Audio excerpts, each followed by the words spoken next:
paz do Senhor. Amém. Os irmãos estão aqui? Amém. Bom, mais uma vez podermos estar reunidos para ministrar a palavra de Deus, receber aquilo que Deus tem para nós.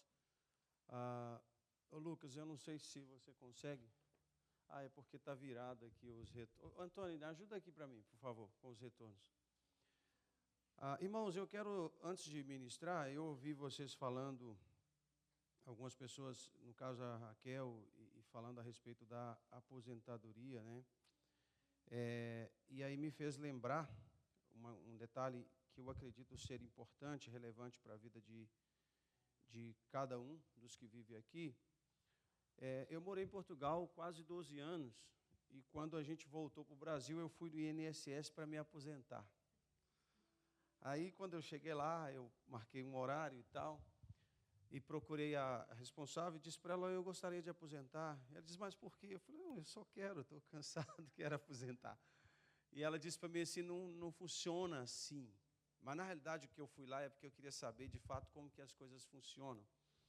E aí ela explicou que para você, no Brasil, ter o direito para aposentar, você tem que ter o direito de segurado, que é 15 anos mínimo de contribuição, a idade mínima, no caso para homem 65, para mulher 62, se quiser aposentar por tempo integral tem que ter 35 anos de contribuição, e aí explicou tudo, como é que funciona, o salário é dividido pelo tempo de 94 para cá, pronto, aí eu fiquei sabendo tudo sobre como aposentar. Resumindo, eu não tinha esse tempo, a minha esposa muito menos, a Eliette só tinha 3 anos de contribuição, e eu tinha acho que 9, e aí eu tomei uma decisão e disse, gente, todos nós, diga comigo assim, todos nós vamos ficar velhos um dia, se Jesus não voltar antes para mim. Tá? E eu achava que não, jovem, a gente não pensa que vai envelhecer, não é assim? E aí quando eu fui olhar, eu tomei a decisão, meu pai aposentou o dia que ele fez 65 anos em um dia. Ele foi no INSS, chegou, olha, eu tenho 65 anos, tenho 35 anos de contribuição, quero me aposentar. E eles tiveram que dar a ele o direito que ele tinha. O que eu quero dizer? É só um conselho. Todos vocês vão envelhecer. A gente passa, tem uns de vocês que estão 26 anos, 30 anos, 40 anos nos Estados Unidos, e às vezes não preocupou com isso, não preocupou lá no Brasil também, e para todo mundo, sem querer, o tempo está passando. E aí a gente decidiu, a partir daquele dia, de começar a contribuir para o INSS. Bom é se você puder ter um patrimônio para você se aposentar com o que você tem. Mas se enquanto isso você não conseguir, prepare pelo menos 2, 3 salários mínimos, porque você vai ficar velho. Você vai ficar igual o Maurélio com cabelo branco. Não tem jeito. Ele não quer usar a tinta, então vai ficar branco. Então você precisa cuidar disso, é só um conselho. Eu estava vendo aqui a Raquel falando, tudo bem, o caso era uma questão de saúde, mas nós, os normais, digamos assim, que acham que não envelhece, o tempo passa para todo mundo. Fala com alguém no Brasil, pede para tirar um carnezinho, ou aqui, faz um seguro, prepara, porque você vai envelhecer. Você vai ficar igual a Araújo com 60, vai ficar igual a irmã Silvia com 83, né, irmã Silvia? Todo mundo envelhece, igual o Edson, 64, todo mundo o tempo passa, tá bom? Então depois você estuda sobre isso, aí todo mês eu vou lá e olho quanto tempo eu tenho, quanto que falta para eu aposentar, irmão, estou querendo aposentar. Ainda falta muito. Agora eu estou com 19 anos de contribuição. Quando eu comecei tinha 9, já passaram 10. A Eliette está com 14 e alguma coisinha, e aí daqui a pouco já tem o direito assegurado. Depois disso, se Deus o livre alguma coisa acontecer, você pelo menos está menos preocupado com essas questões, né? Bom seria se todos nós tivéssemos condições financeiras, um patrimônio, para não preocupar com isso. Mas como não é assim para todos, a Bíblia diz que os pobres sempre haverá entre vós. Então, sempre vai haver alguém que precisa desse cuidado. Eu acho que é um conselho válido, se você quiser ouvir, depois, se você quiser alguma orientação, eu posso te assessorar gratuitamente. Não se preocupe, tá bom? Hoje é uma reunião de domingo e eu gostaria de partilhar com vocês, quem ia pregar é o pastor Mazen. Ele teve uma situação de família, precisou fazer uma viagem, e ele me ligou, disse, você pode pregar? E eu perguntei a Deus o que eu poderia falar para vocês. E a gente que ministra, não é não é só, talvez pensar, você é pastor, você tem que pregar. Pastor é gente, tem carne, engorda, emagrece, é gente normal.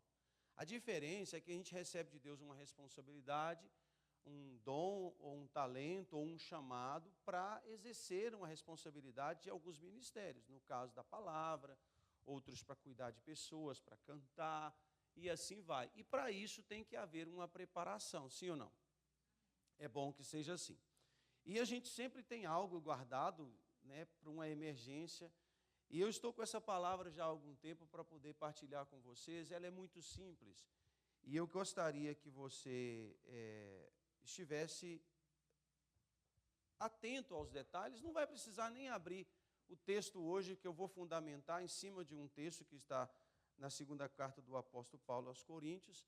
E eu quero partilhar com você no capítulo 5, verso 17, mas não precisa nem se ler. Eu vou te falar sobre o tema de hoje. São situações que nós precisamos pensar em mudar na nossa vida, que vai nos fazer bem. Eu quero que você diga, para poder gravar, assim, diga assim comigo: existem algumas coisas que mesmo sem querer, eu preciso mudar. É assim, a gente tem coisas que a gente não quer mudar, mas a gente precisa ajustar para ter uma vida melhor. E esse texto que eu citei, que está em Coríntios, fala que as coisas velhas, elas já passaram, e eis que tudo se fez novo, ok? Então, coisa velha é preciso considerar passado na nossa vida. A gente precisa aprender a lidar com isso. Eu não sei se aqui nos Estados Unidos, eu não tive tempo de verificar isso. Eu morei em Portugal durante um tempo, e o pessoal da Europa, de modo geral, eles são muito acumuladores. Eles são os quê? O quê, irmãos? Eles não conseguem desapegar de coisas. E lá tem, quase todo apartamento e casa tem um lugar que é chamado de arrecadação. Você lembra disso, Ingrid? Arrecadação nada mais é de que um lugar que no Brasil a gente chama de despensa. Acho que é despensa. Não, despensa é para comida, né? É um quarto de bagunça, essa é a palavra certa. E aí, o que fica? Aqui é o. Como é que é o nome? Storage? Aqui é a mesma coisa, só que aqui você paga lá, normalmente as casas têm, os apartamentos têm.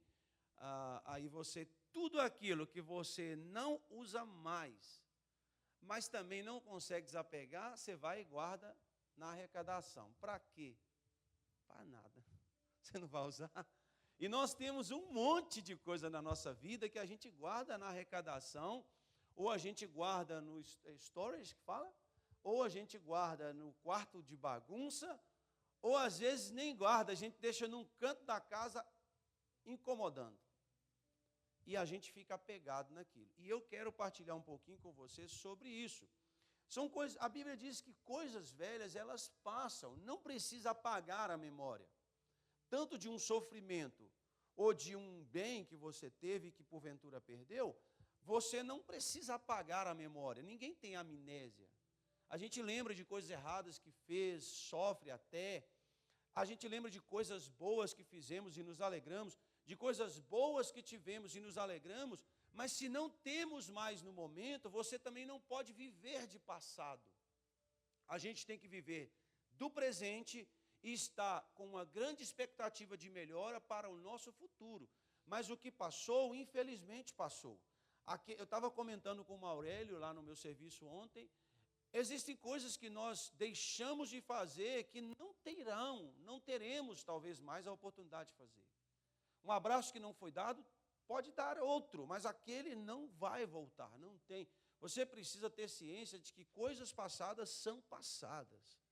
E a gente precisa resolver isso. Então, o texto que eu coloquei como referência, ele é muito bom e ele é realidade na vida de muita gente, que as coisas se fizeram novas, que as coisas estão transformadas, né? Mas eu quero falar com vocês de algumas coisas que, se nós não retirarmos da nossa vida, isso vai continuar sendo entraves para você e vai te atrapalhar a chegar ao destino que Deus determinou para você. E outra coisa importante que eu quero citar é que só pelo fato de nós termos aceitado a Jesus, né, seria de fato o suficiente para haver uma transformação na nossa vida. Nós estamos assistindo uma ministração essa semana de um mestre do Brasil, e ele estava falando sobre o apóstolo Paulo. E a igreja que o apóstolo Paulo plantou, formou, eram de pessoas que eram totalmente perdidas, destruídas. E quando ele volta para visitar essa igreja, ele olha para aquela igreja e vê as pessoas transformadas. O que ele estava dizendo? Está escrito assim: aquele que roubava, não rouba mais; o que mentia, não mente mais; o que prostituía, não prostitui mais; o que era desonesto, agora é honesto; o que vivia perturbado está liberto; o que estava doente está curado. Porque o evangelho de Jesus, escute aqui por favor, ele adentra o coração da pessoa e transforma. Os irmãos estão aqui ainda? Amém? Ele entra no nosso coração e nos transforma. E quando nós somos transformados, atento a isso, nós nos tornamos novas criaturas, novas pessoas. O pastor Márcio até falou quinta-feira que não parece, mas o Sidney era bom de briga, irmãos. Você viu ele falando que o Sidney gostava de uma contenda. Ele devia ter ido para o MMA, né? Mas eu torcendo para o irmão Sidney. Mas Deus transformou ele e nós não conseguimos ver essa pessoa. A gente vê uma pessoa amorosa, que nos ama, nos cumprimenta, está sempre na igreja, está servindo todo mundo. Aí você olha, mas como não era essa pessoa? Porque Jesus entra e transforma. Olha para alguém que está do seu lado e vê se tem alguém transformado aí. Eu sei que às vezes você não vai encontrar um totalmente transformado ainda, né? Você vai falar assim, tribulação de Jesus. Mas esse processo vai acontecendo de transformação. O que eu quero que vocês foquem? O evangelho tem o poder para transformar as pessoas, ok? Porém, o que acontece é que muitos de nós, por vezes, não conseguimos vivenciar isso, nós não conseguimos desfrutar dessa transformação, mesmo sabendo que tem poder no evangelho para fazer isso. E em nome de Jesus, eu gostaria que até o final você pudesse entender essas coisas que eu gostaria de compartilhar com você. A primeira delas, e que é impossível nós fugirmos, é uma coisa chamada síndrome da segunda-feira. Eu acho que segunda-feira tinha que ser na terça, né? Todos nós temos uma segunda-feira. Amanhã é que dia? Se for em inglês é Monday, se for em espanhol é lunes. Lunes fica menos sofrido, né? Mas é segunda do mesmo jeito. Amanhã é segunda. E para todo mundo, segunda-feira chega. Então, para os que estão empregados, amanhã é um dia de trabalho. A gente fica cansado. Ai, meu Deus, que vontade de acordar 9, mas não dá, né? Às vezes, para um que tem contas para pagar, amanhã é segunda-feira, não tem como faltar. Às vezes, para uns que precisam procurar um trabalho, que já passou o final de semana, ele disse, meu Deus, amanhã é segunda, você precisa ir resolver aquela questão.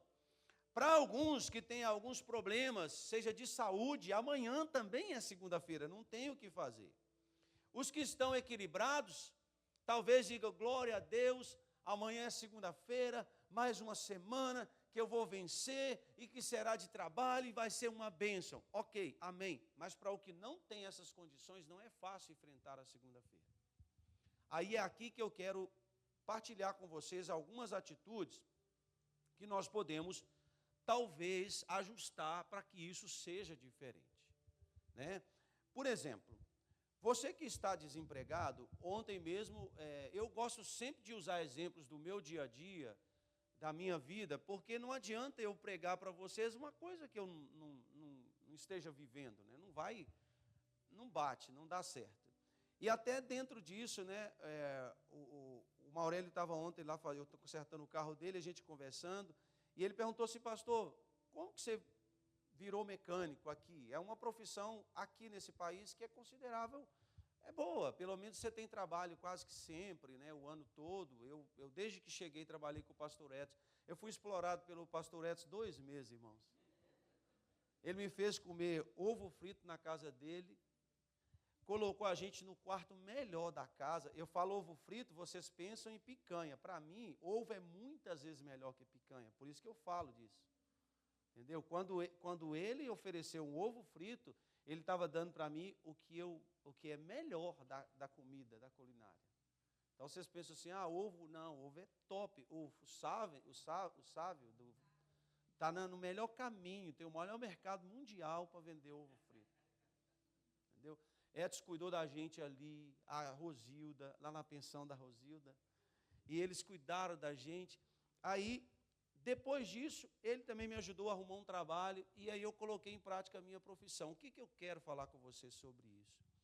Se você é um imigrante, como estava falando aqui a irmã Silvia, e aí você vê que o seu Moisés foi retido por algum motivo, a nossa vida não pode parar, você precisa se ajustar.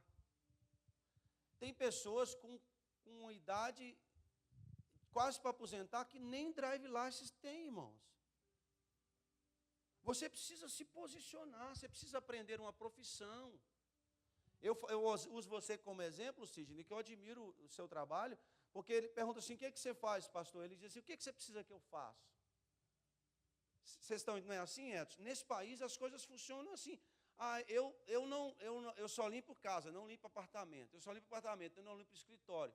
Quando a crise vem, você fica parado.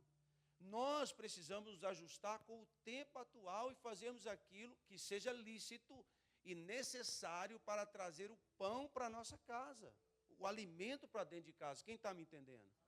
Eu entrei para a mecânica por uma obrigação. O pai comprou uma Caravan, não sei se vocês nem sabem o que é isso, um Chevy Caravan no Brasil, e a gente sofria um bullying na minha escola, porque ela era branca, e às vezes o pai passava, eles falavam assim, vem a ambulância do pastor, porque a Caravan era usada para ambulância, porque ela era grande, né?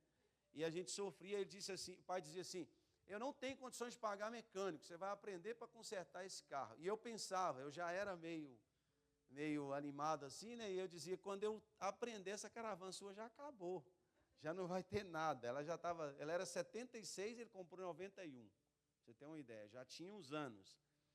E eu tive a honra de poder consertar esse carro ainda, e isso tornou a minha profissão, que durante muito tempo sustentou a minha casa. O que eu quero explicar para você? Qual é o seu talento? O que você pode fazer com as suas mãos que pode trazer um benefício para sustentar a sua casa? Não, se for lícito, não tem nada desonroso. Seja reciclagem, seja pintura, seja eletricista, seja médico, seja engenheiro, não importa. Se for com dignidade, com temor ao Senhor, você traz o sustento para a sua casa. Você precisa aprender uma profissão, você precisa diversificar a sua habilidade, você precisa colocar à disposição, você precisa tirar uma drive license, você precisa aprender o inglês, aprender o espanhol, se for preciso. Você precisa melhorar a sua vida. Vocês estão aqui? Então diga para quem está do seu lado, você precisa melhorar. Você tem que aprender alguma coisa nova. Você precisa melhorar, porque todos nós, a segunda-feira vai chegar. Não tem jeito. Todos nós. Nós temos um gerente aqui, eu acredito que para você manter no cargo lá no seu país, lá na sua cidade, você precisou aprimorar, porque senão você não é verdade ou não é? As coisas vão passando, o tempo vai passando, e se a gente não tomar uma posição, a gente olha para trás e a gente fica para trás. Então é preciso você entender que todos nós vai chegar uma segunda-feira. Outra coisa dentro desse dia, às vezes nós temos uma questão familiar, escute por favor, que não foi resolvida durante a semana. Toda semana tem 7 dias para criar e para resolver problemas. Porém, às vezes a gente esquece que esse tempo passa e vai chegar a segunda-feira e mais uma vez um ciclo foi virado e não foi resolvido. Aquilo gera em nós. Eu não sei se você já usou um sapato apertado. Quem já usou um sapato apertado? Os primeiros 3 dias de um sapato apertado vai gerar uma bolha. Essa bolha enche de água. Depois ela seca e a carne entende que ela precisa morrer naquele lugar porque você não resolveu o problema. E aí vira uma coisa que é chamada de calo, acho que é calo. E depois o calo, ele diz assim, você precisa resolver esse problema, nem que seja furar o lugar no sapato para o dedinho sair. Tem que resolver. E quando você não resolve, ele vira um cravo. Não é assim o ciclo? Porque a natureza do corpo humano, ele está dizendo, isso não está normal. Você precisa resolver. E se você não resolver, depois você tem que cortar o dedo. Aí resolve. O que eu quero citar para vocês? Essas coisinhas que nós vamos deixando para amanhã, e para amanhã, uma hora ela vai bater na sua porta. É preciso resolver. Aquele perdão que você nunca libera, quem está morrendo é você, não é a pessoa. A pessoa não está nem preocupada. Às vezes ela deixa para lá, o tempo está passando, e aqui dentro a sua alma está morrendo, o seu coração está morrendo, o seu sentimento está mal, mas você não cede. Ah, mas não fui eu que falhei. É você que precisa ser liberto. É você que precisa ser livre. Quando a gente perdoa, nós é que somos livres, nós é que somos liberados. Um outro ponto importante que eu queria partilhar com vocês, você precisa aprender a lidar com o mau humor. Irmãos, tem gente que parece que ele toma um suco de limão puro 6 horas da manhã. Sabe aquele tipo de pessoa que chega, não diz bom dia, não diz boa tarde, não diz com licença, não diz obrigado? Você conhece alguém assim? Não olha para o lado não, só finge, disfarça. Tem gente que parece que a vida dele foi feita de amargo. A gente pode escolher ser um pouquinho melhor. E tem um texto na Bíblia que te ajuda muito, muito. Chama, quando a gente sorri, o que acontece com o rosto? Fica mais bonito. O pastor Edson vive rindo, irmãos. Por quê? A Bíblia diz que o sorriso aformoseia o rosto. Até os feinhos dá uma melhorada quando ele dá um sorriso. Viu, Antônio? Olha lá. Ó. Até os feinhos dá uma melhorada, porque o rosto aformoseia quando você sorri. Tem gente que vive. Eu não sei se você conhece pessoas, é difícil lidar com gente assim. Tudo, você conta uma piada, ele não ri, ele não tem lado para nada. É complicado lidar com pessoas assim. Eu acho que eu já contei aqui, nós conhecemos um rapaz chamado Marcos, em Portugal, que tudo para ele era assim. Você perguntava a ele, tudo bem, Marcos? Ele disse, por quê? Está parecendo que eu estou mal? Não tinha um lado que você encontrasse na pessoa que ele pudesse provar que tinha alguma coisa melhorada na vida dele. E uma coisa que você precisa entender, você é crente. Você foi transformado e mudado. Você não pode ser assim, você tem que melhorar isso. E tem gente que quer descontar tudo isso, isso aqui às vezes mexe com alguns, só na família. Ele sorri para todo mundo lá fora, ele brinca com todo mundo, mas quando chega em casa é cara fechada. Você sabia que esse lugar, a família, os italianos, eles são especialistas nisso. Eu admiro isso na cultura italiana. O italiano é família. Eles ensinam isso para as crianças, eles ensinam isso para os maridos, para as esposas, para o governo. Família, a família é mais importante. A família é onde você volta. Eu falo isso com os meus meninos lá em casa, principalmente com o Mateus. Quando a coisa aperta, o cara, graças a Deus, nós não vivemos isso, mas mesmo que ele for um bandido, quando ele aperta, é a família que ele vai procurar, sim ou não? Então você não pode maltratar a sua família, você não pode maltratar os seus filhos, você não pode maltratar a sua esposa, você não pode maltratar o seu marido, você não pode maltratar a sua família. A família é o lugar que Deus colocou para você ser acolhido e protegido ali dentro do seu lar. Você precisa amar a sua família. Você precisa cuidar disso. E vocês podem ter uma conversa saudável com o marido, porque por isso que eu não tenho marido, irmão, porque marido é chato. Graças a Deus, eu tenho uma esposa. E você que tiver com o pensamento trocado aí, que o Senhor te liberte hoje, em nome de Jesus. Não entra nisso. Porque não é fácil viver ao lado de um homem, eu sei que não. Mas você acha que é fácil viver ao lado de uma mulher? É. Porque você nunca foi homem. Agora, irmãos, só Deus para fazer uma mulher complicada igual mulher. que você quer comer? Uma coisa. Que coisa? Não sei. Que seja boa. Uma coisa diferente. Aí você traz, não era isso. Você não me entende? Mas quem te entende? Só Deus, né? Sua infinita misericórdia para poder entender. Não é fácil. Então o que a gente tem que fazer? Eu tenho praticado a minha paciência lá em casa. Graças a Deus. Mas quem sabe, nem Deus sabe como a mulher gosta. Só Deus. Eu acho que até Deus tem dificuldade de entender. Mas o que essa mulher está querendo hoje? Porque a mulher ela tem uma transformação do humor, por causa dos hormônios, coisa que os homens não vivem. E o que o homem pode fazer? A meu ver, é compreender que há essas transformações. A mulher ela tem período fértil, ela tem período menstrual, ela tem a tensão pré-menstrual, ela tem, se tiver a carteira cheia, ela tem alegria, se tiver vazia, ela tem tristeza. É verdade ou não? Se o filho estiver perto, ela tem alegria. Se estiver longe, pode ter casado 50 anos. Continua triste porque o filho não está. O marido não é assim. O marido casou, amém. God bless. Eu oro por ele, abençoo quando ele ligar. Se não ligar também não tem problema. O marido é assim.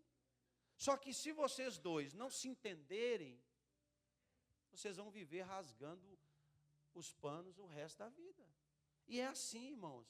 É assim. E igual acontece, eu tenho raiva de lavar vasilha. Se você é um marido que gosta de lavar vasilha, que Deus te abençoe e te guarde. Mas tem dia que a Eliette fala assim, lava. Aí eu começo a lavar, pode deixar que eu lavo. Mas não era para eu lavar? As mulheres são assim. Porque você não lava do jeito que tem que lavar, mas para mim lavar é lavar. Mas para ela lavar, não. Tem até um jeito de colocar para secar. Entendeu? Então o que a gente vai fazer?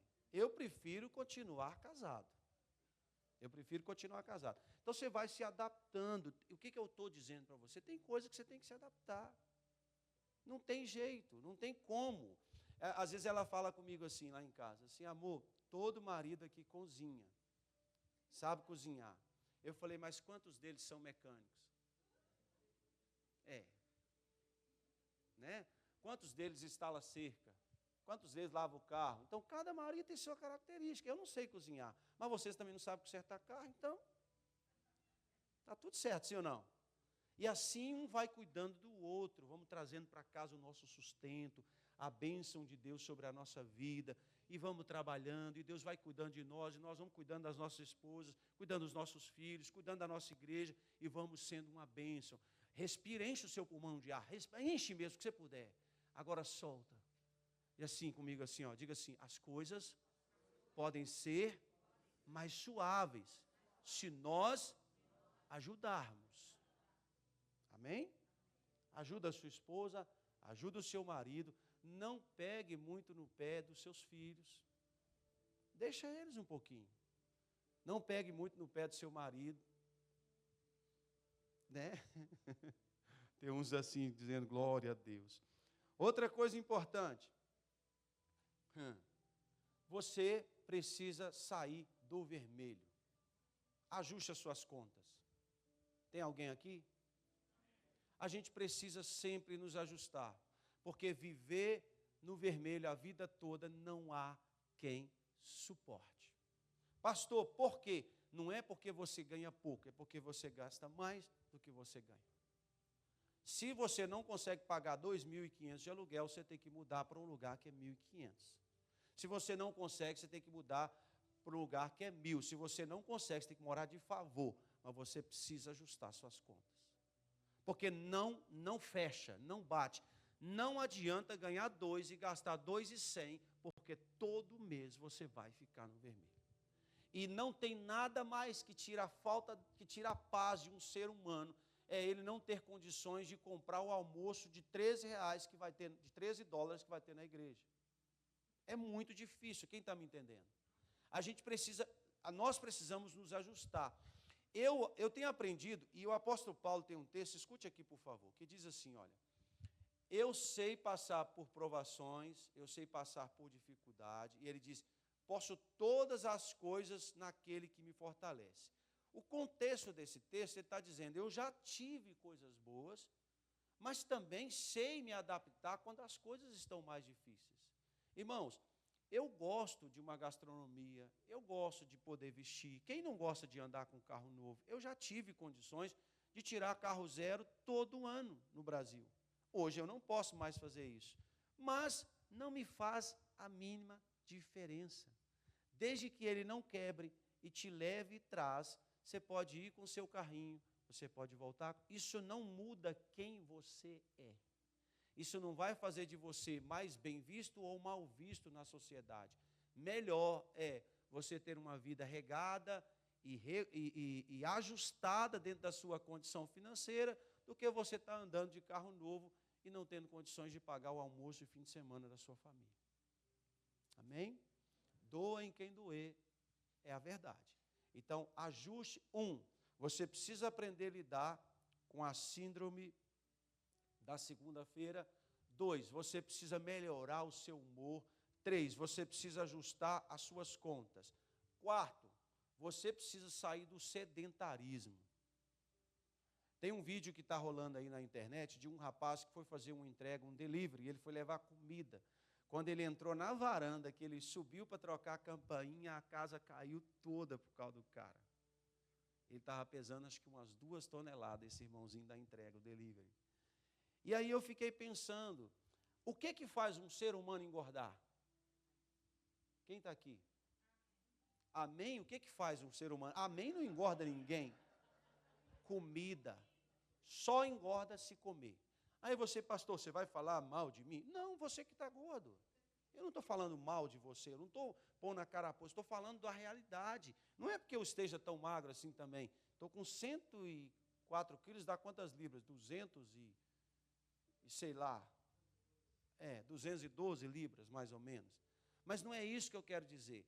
Eu aprendi, até aqui nesse país, quando eu cheguei, eu estava com a minha pressão alterada. Até falei isso com o pastor Edson. Ele me levou para o SPAR da cerca, e se você quiser passar lá no SPAR, você vai perder muitos quilos. Ao ponto de eu falar com o Edson, nem remédio da pressão eu estava precisando tomar mais. Vocês estão entendendo? Eu estou falando da sua saúde, eu não estou falando da sua estética, até porque eu sou casado, eu não preciso ficar olhando para você. Eu quero que você cuide da sua saúde. Aqui dentro tem um músculo chamado coração, que ele para, e quando ele para, a moda agora é falar, vai de arrasta para cima, né? Mas vai mesmo. Se você não cuidar da sua saúde, você vai morrer. E aqui nesse país, para uma vida de imigrante, é difícil de cuidar. Estou falando verdade ou mentira? Então, se você não tomar uma decisão agora, irmãos, se tem 2 coisas que Deus fez para o homem nessa terra que é maravilhoso, é namorar com a esposa e comer. Isso é do céu, é coisa que foi Deus que fez. Comer é muito bom, é maravilhoso, é um dos prazeres da alma, é a comida. Mas a gente está matando a nós mesmos, o que a gente vai ter que fazer? Procura uma receita, como é que é o nome dos negócios que eles estão vendendo agora? Não é não, irmão, que fura a barriga com a broca e joga lá dentro? Mojaro, é isso aí, ó. Dá um jeito, cara, amanhã você tem que começar a perder. Eu quero ver você semana que vem aqui, ó, assim, ó, passar a régua e tá alinhado. Né, irmão Hélida? Então, vocês precisam cuidar da saúde, porque aqui nesse país, se você morrer, até para te levar para o Brasil, vai ser difícil. Vai ter que arranjar um navio para poder levar você. Então, é verdade. E eu vi uma reportagem essa semana que eu admirei, do comandante-geral do Ministério de Guerra desse país. A primeira coisa que ele falou, eu não quero mais um soldado gordo no nosso exército. Pastor, você está brigando? Não, irmãos, eu estou falando de quê? Porque se você olhar, até falei com uma pessoa na semana passada, que estava aqui, os adventistas é um exemplo, você não vê um deles, porque cuidam de quê? Da alimentação. Pede a sua esposa, fala assim, amor, faz menos, porque se a comida acabar, você não vai ter como comer. Se a gente faz muito, a gente come o que o olho vê, é verdade ou não é? Faz que dá para uma pessoa, acabou, mas eu estou com fome. Vai jejuar a partir de agora, depois do jantar você vai jejuar. Então, 4º ponto, e é muito importante, cuide da sua saúde. Cuide de como você está. Existem dores, coisas que a gente não resolve, e daqui a pouco aquilo vira problemas maiores que poderiam ser resolvidos. Ok? Então, cuide da sua saúde. Quinto ponto, eu já estou quase terminando. Mágoas que estão dentro do nosso coração. Alguém magoou você? Alguém chateou você? Você precisa resolver isso. Você precisa arrancar isso dentro da sua alma. Você precisa abrir mão desse sentimento. O sentimento de mágoa, irmãos, ele mata não só a pessoa, mas tudo que está à sua volta. Até as plantas, a mãe falava isso. Eu achava aquilo um absurdo, mas depois eu fui ficando velho, a gente vai entendendo que as falas dos antigos tinham muito a ver. A mãe, ela tinha uma habilidade tão grande para plantar as coisas, que eu lembro que toda casa que o pai alugava tinha que ter um quintal. Mas quando o pai faleceu, a mãe foi morar num apartamento. E esse apartamento era todo cimentado e só tinha uma área que a gente chama área de serviço daqui para lá, que dava uns 3x3, 3x4 no máximo. Tudo cimentado. A mãe pegou um martelo, quebrou o piso, fez um buraco até chegar na terra e plantou uma semente de maracujá. Nós chupamos tanto maracujá desse lugar, você não tem noção, no cimento, literalmente. E ela dizia assim, ela molhava, eu lembro que ela molhava, ela falava comigo, quer ver, dá glória a Deus? Ela jogava água, daqui a pouco ele vai dar glória a Deus. E o resultado de um cuidado são os frutos que a gente colhia regularmente no quintal da mãe, que era cimentado em um apartamento, porque ela plantava e cuidava. O que eu quero dizer? A mágoa, ela destrói os frutos. Você não consegue colher. Você passa a não confiar em mais ninguém. Você não acredita mais na palavra do pastor. Alguém te faz uma promessa, você não acredita. A sua esposa faz uma declaração, você não acredita. O marido faz uma declaração, você não acredita. Você viu uma pessoa magoada, chateada com a vida. Resolva isso. Você precisa abrir mão desse sentimento e ser curado em nome de Jesus. Você precisa de cura, precisa de libertação dessa situação na sua vida. Outro ponto importante, o sexto, o pessimismo. Irmãos, lidar com gente pessimista é difícil. É difícil. Tudo que você fala com ele, ele diz que não tem jeito. Você conhece alguém assim? Pessimista? E tudo que você fala com ele, o pastor Masi falou na quinta-feira aqui de uma pessoa que trabalhava com ele, que era assim. Ele ia dizer para ele, olha, nós vamos fazer essa parede. Já começava a dizer, o material não vai dar. Mas nem começou. Essa tinta nós vamos pintar. Olha, vai ficar feio, mas calma, deixa a gente tentar pelo menos. Vamos começar, vamos dar um passo primeiro. A gente vai conseguir chegar lá e, se preciso, isso é importante, na caminhada, você fazer alguns ajustes, você está igual você, quando você chegou, todos os planos que você fez se cumpriram, desde quando vocês vieram para cá, sim ou não? Não. Tudo que você planejou aconteceu rigorosamente como você planejou, ou você teve que se ajustar? A gente se ajusta no casamento, a gente se ajusta no emprego, a gente se ajusta no clima. Os ar-condicionados agora estão desligados. Daqui um dia, o que vai estar ligado é o heating. É verdade? Daqui um dia, não vamos precisar nem de um nem de outro, que está num clima gostoso. Até o corpo humano precisa se ajustar. Você precisa começar a se ajustar. Resolvendo essas questões, deixar de ser pessimista, começar a ver a vida um pouquinho melhor, começar a acreditar que Deus pode te dar alegria. Eu tenho feito algo no meu coração, e se vocês quiserem seguir, talvez seja bom. Eu vi o pastor Edson fazer isso todos os dias ouvindo a Bíblia, todos os dias ouvindo a Bíblia. Tem dia que você escuta que você às vezes nem está muito atento, mas no meio daquelas palavras que são narradas, surge uma que parece que o Espírito Santo pega ela e joga dentro do seu coração, e aquilo fica o dia todo te perguntando, falando dentro de você, falando dentro da sua alma. Você precisa ajustar, porque isso arrebenta, destrói o pessimismo. Você começa a crer nas coisas que Deus vai fazer. Às vezes a pessoa sobe aqui, pega o microfone, como foi falado hoje, uma coisa que dá mensagem, viu, irmã Silva?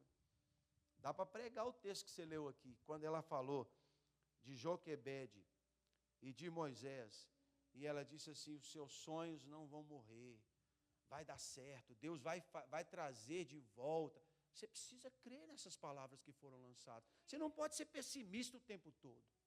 Você precisa, se Deus falou que vai fazer, eu preciso crer que Deus vai fazer. E Deus vai fazer para fazer o nome dele ser glorificado na sua vida, baseado naquilo que você creu. Joga fora o pessimismo. Toda palavra que é dita, isso. Irmãos, creia, qual é a opção que você tem? Qual é a opção que você tem? Acredite no que está sendo ensinado, coloque como fé dentro do seu coração, seja uma melhor pessoa, seja transformado, jogue fora o pessimismo em nome de Jesus. Aí você vai fazer uma comida, vai queimar, mas nem está crua ainda, já está dizendo que vai queimar. Abaixa o fogo.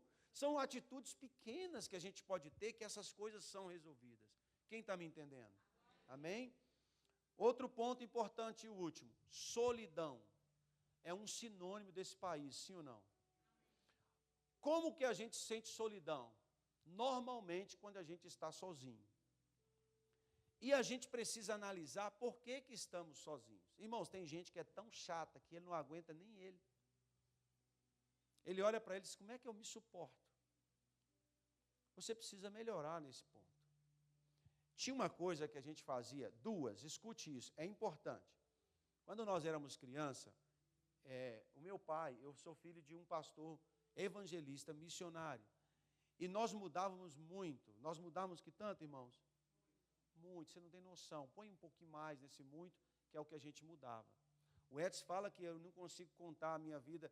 Eu tenho 50 anos, se eu contar as vezes que eu mudei, 70 anos não é o suficiente. Mas foi de verdade. A gente mudou muito. E criança, adolescente e jovem, quando muda, é terrível. Porque você literalmente arranca ele da história que ele está escrevendo e coloca numa outra, de outra pessoa. E aí, o pai dizia assim para a gente, vocês precisam fazer amizade, porque ele era bom em fazer amizade. Eu conheci um baixinho chamado Manuel Paz, que ele era bom para fazer amizade. Ele falava na cara dura assim, Raul, você precisa me convidar lá na sua casa para a gente ficar amigo? Ele falava desse jeito, como é que cara dura que o pai tinha? E ele falava, fala na sua escola, chama os meninos e vão ser amigos. E a gente não tinha outra opção. A gente tinha que procurar fazer amizade. Porque, afinal, quem estava chegando era a gente. O barco está indo. Todo mundo já tem seu ciclo, sim ou não? A vida está seguindo e nós chegávamos. E aí nós tínhamos que fazer o quê? Eu preciso entrar nessa caminhada, eu preciso subir nesse ônibus, eu preciso entrar nesse barco, eu preciso entrar junto com as pessoas. Porque daqui a pouco, quando você olha para trás, tem 10 anos que você está sozinho em solidão. Você não conversa com ninguém, você não tem amizade, termina o culto, você vai embora. Tem o café lá em cima, você não participa, você não olha para o lado para falar nada com ninguém, você não sabe o nome da pessoa, você não participa de nada e você vive sozinho, solitário. Essa era uma das coisas que ele nos ensinava, faça amizade. Outra interessante, essa aqui, irmãos, talvez dá certo, um dia você treina na sua casa. Filha, não briga comigo que eu vou falar. Quando nós éramos criança, e a vida de filho de pastor é um pouco solitária. E por isso pastores têm muitos filhos. Lá em casa eram 7, acho que 2 adotados. E os adotados, quando eu cheguei, já tinham ido. Foi o Dinho e o Isaac, já tinham saído. Nós chegamos depois, eles tiveram que sair para a gente chegar. Que a casa era cheia, né? E a gente não tinha nada para fazer, e às vezes nós encontramos um dos irmãos, o caso eu, o Silas, o Zé, a Leia, a Anice, a Adélia, a Alda, e um estava mais triste e ele dizia, vamos brincar de fazer o outro rir. Era uma coisa sem graça, mas no final a gente estava rolando no chão de dar gargalhada. Então a gente tinha a obrigação de olhar no rosto um do outro e tentar fazer qualquer coisa que fosse necessária para que aquela pessoa que estava triste ficasse alegre. Você sabe que brincadeira que pode ser gostosa, vocês que estão com problema no casamento, que são cara fechada, eu, mas Eliette, tem umas coisas que a gente às vezes brinca em casa que parece coisa de criança, mas isso nos mantém próximos um do outro. A gente mantém a unidade, a gente mantém a comunhão. Nós dois somos um time. E a gente precisa proteger um ao outro, quem está me entendendo. A gente precisa fazer o que for necessário. Você está triste? Posso tentar alegrar você? Às vezes, sei lá, eu não sei se eu estou falando coisa com coisa para você, porque só na minha cabeça que dá para entender isso. Mas a gente fazia isso quando criança, a gente fazia o outro sorrir. É o que eu estou tentando te explicar. Nós podemos fazer o nosso dia ficar um pouquinho melhor. Quem está aqui? Nós podemos fazer a vida da nossa esposa, das nossas esposas um pouco melhor. Do nosso marido um pouco melhor. Quem aqui, sendo sincero, sabe de uma coisa, falando para os maridos primeiro, que se você faz ou fala, a sua esposa fica com muita raiva. Quem sabe além de mim? Os 3 manifestaram que os outros sabem, não tem coragem de falar. Está com medo. O que você vai fazer a partir de agora? Larga a mão disso, não faz mais não. Não fala aquela palavra que ela se chateia. Evite, né? Aí, e se for ao contrário, porque as esposas sabem enfiar o dedo numa ferida desse tamanho e rodar e tira o dedo e fica fechado como se nada tivesse acontecido. As esposas sabem. Mas, às vezes, é para nos tratar também. O que eu quero pedir vocês, esposas? Dá uma semana de paz para esse marido. 1 week only. Uma semana só. A semana que vem você vai me procurar e falar, pastor, glória a Deus. Você vai ver que você, quando a esposa dá paz para o marido, é ela que recebe a paz. É igual a paz do Senhor. Quando eu te dou a paz do Senhor, a paz vem para mim. Você sabe disso? Quando você dá uma semana de paz, é você que recebe a paz. Quando o marido cuida uma semana da esposa, ela começa a cuidar dele. Irmãos, é uma lei de semeadura que não vai parar nunca. Não vai parar nunca.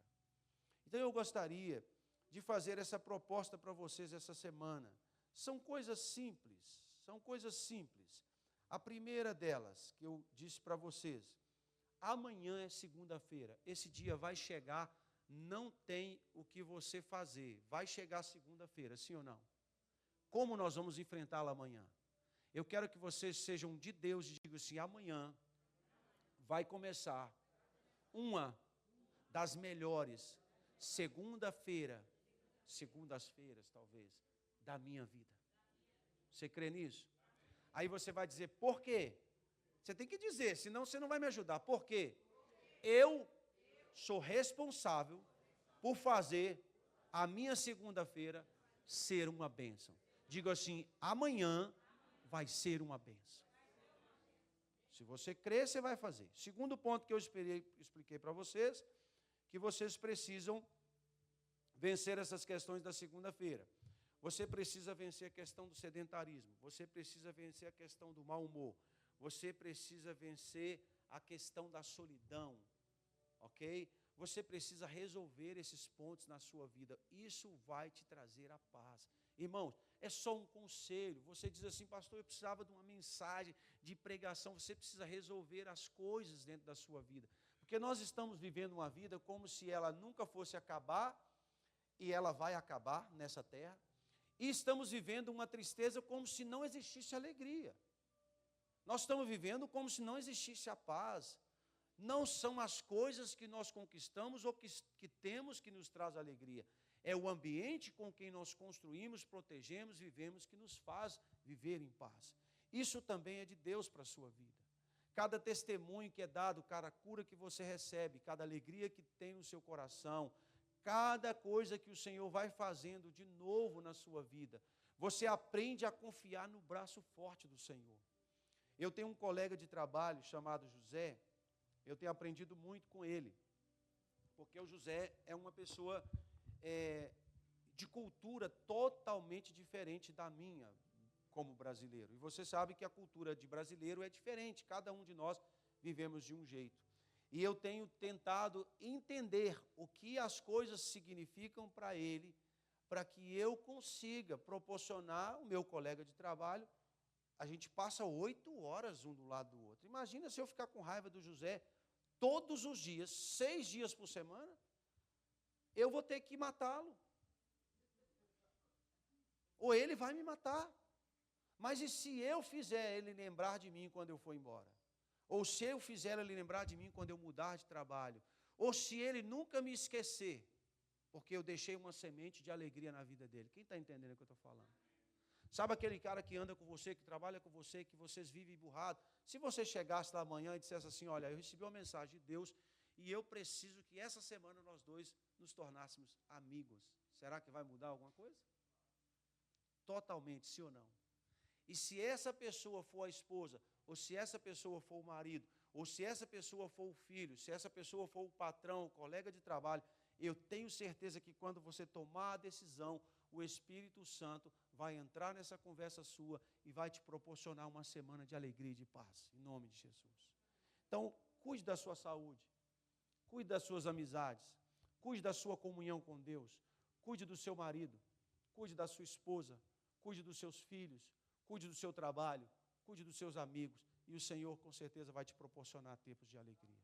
Irmãos, para todos nós, sem exceção, o tempo está passando, nós vamos nos envelhecendo.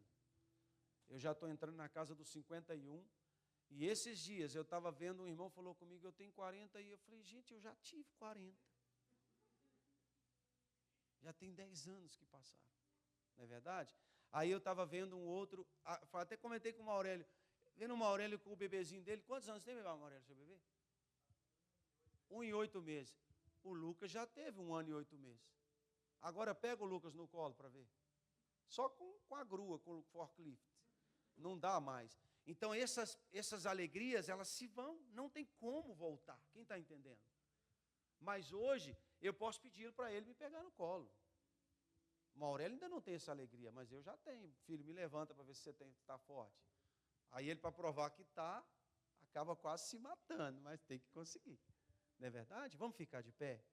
Eu queria proporcionar um pouquinho de alegria ao coração de vocês. Pedir a Deus para vos dar a paz. A vida de imigrante não é fácil. A vida de estrangeiro, pior ainda. E uma coisa que eu tenho ouvido,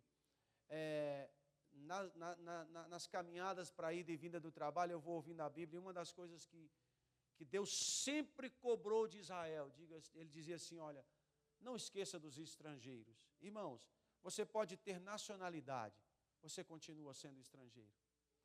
A gente respeita os limites de velocidade, de leis, de tudo, mas nós somos estrangeiros. E não adianta, essas questões de ser um estrangeiro acaba, no fundo, trazendo uma dorzinha no coração. A gente pode fazer isso ser amenizado se a gente começar a tomar decisões diferentes. Quem está me entendendo? Sabe lá Deus e você, quanto tempo mais você vai ficar nesse país? Talvez você será sepultado, eu não digo que aqui sepultamento é muito difícil, mas colocado numa caixinha e talvez jogado no mar, você será aqui nessa terra, quem sabe, né? Mas a gente pode ter tempos melhores. E eu queria terminar essa reunião proporcionando isso, através de uma oração para vocês. Eu queria pedir a todos vocês para darem as mãos, fechar os corredores, e nós vamos orar. Irmãos, nós somos uma família. Meu coração se alegra em falar isso para vocês. Escute, por favor, a pessoa que está segurando na sua mão, talvez seja a mais próxima que você tenha nesse país. Não é verdade? Nós somos os mais pertos que estamos aqui. Nós podemos nos tornar uma comunidade de comunhão e de paz. Orar uns pelos outros, ajudar uns aos outros, suportar uns aos outros e sermos uma família enquanto nós estivermos aqui. Né? Talvez seja o último abraço, talvez seja o último aperto, não estou assustando ninguém, a gente não sabe o que vai acontecer amanhã, mas pode ser o primeiro de 1 milhão de outros que virão, que Deus vai nos conceder aqui. Daqui uns dias nós chegamos no Natal, e eu tenho olhado, até comento, como que as estações passam rápido nesse país, que eu nunca vi uma loucura dessa. Chegou o inverno um dia desse, o verão um dia desse, já se foi, essa semana deu, anteontem 45, irmãos. O Rio já teve que ser ligado, eu digo, meu Deus, a estação já se foi, daqui a pouco tem neve tomando essas ruas todas, e aí o pastor Edson se vai, a Rosilda se vai, depois vem a primavera, eles aparecem de novo.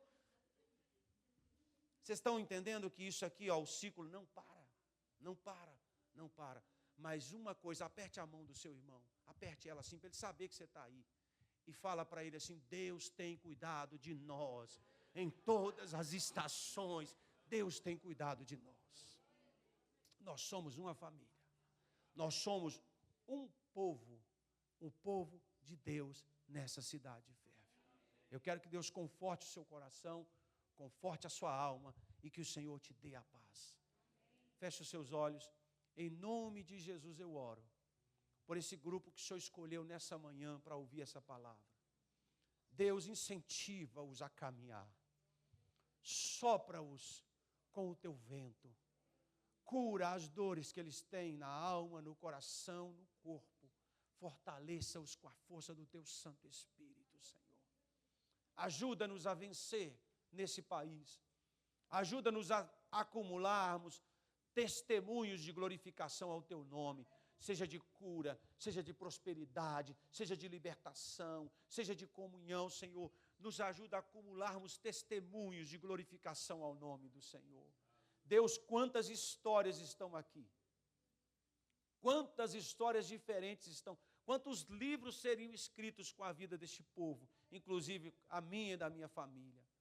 Oh, Deus, se não fosse o Senhor que tivesse nos sustentado, nós não estaríamos de pé. Mas nunca tem faltado na nossa mesa o alimento, não tem faltado na nossa casa a paz, a saúde. O Senhor tem cuidado de nós. Nós dizemos ao Senhor, muito obrigado. Na autoridade, no poder do nome de Jesus, eu abençoo este povo nessa manhã. Deus, que haja unidade, que haja comunhão, que haja paz, que haja alegria no coração de cada um deles, que haja prosperidade, que eles tenham a vida resolvida, cuidada inteiramente pela mão poderosa do Senhor. Abençoa os nossos idosos, abençoa as nossas crianças, os homens, as mulheres, os moços, os jovens, com toda sorte de bênção. O nosso pastor, a sua família, tudo o que o Senhor confiou a essa igreja, para a honra e glória do santo nome do Senhor. Amém. Graças a Deus. Que Deus te abençoe e aplauda bem forte ao Senhor, a Ele a glória.